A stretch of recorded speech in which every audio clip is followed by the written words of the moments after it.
Fair housing. Fair housing is something you don't run into a lot on the real estate side, on the listing, on the selling side, or even the buying side. A little bit you can if there's something called redlining, where you're not allowing certain people of a certain race to buy a property. It's pretty rare here in the United States. But fair housing is very big in property management.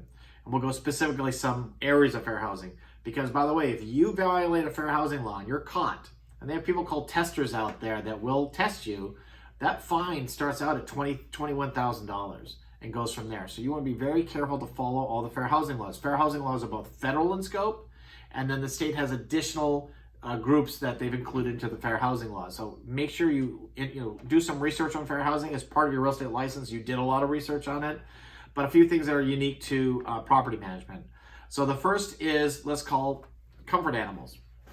Comfort animals are protected by fair housing laws. They're not pets, they're comfort animals or emotional therapy animals. They can even be service animals that have a license.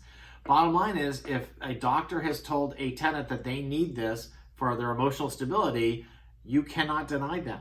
So if you're talking to a tenant has great credit scores, great income, they say, oh, by the way, I have an emotional support animal, you cannot say no. There'd be a violation of fair housing laws. Another example is Section 8. Recently, the state of California said if somebody's Section 8 housing, that is protected because that's their source of income. You can't discriminate the tenant because their source of income is a government program. Section 8, again, is a federally financed program and helps people of lower income be able to afford rental properties. So if the tenant only makes, let's call it $2,000 a month, they only have to contribute a third of their income, or $700. And let's say they got a housing voucher for $1,500, the state would put in the other $800, or the local entity, it could be a city as well. So you can see it's very important. A lot of people depend on Section 8. It's a very big program. You can say no because their credit wasn't very good. You could say no because they have a pet and your owner doesn't want pet, not a comfort animal, a pet.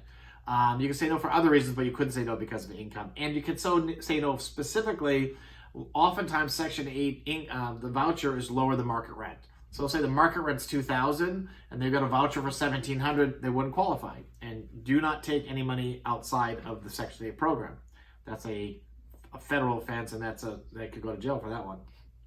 So the key is for us is we want to state our criteria to the marketplace. We say here that we don't look at credit scores below 600. The tenant has to have 3 times the income as opposed to the rent. So if the rent's $2,000, we got to show $6,000 in gross income for all the tenants combined. And we talked about credit. It has to be, they can't have been evicted in the last year. They can't have a bankruptcy in the last year. The key is to look at the income. Income really matters. And so, we state our criteria to the marketplace. And if they qualify, you're very hard pressed to say no. So if somebody comes in, they've got 3 kids, husband and wife, and a comfort animal, and the credit scores are 650.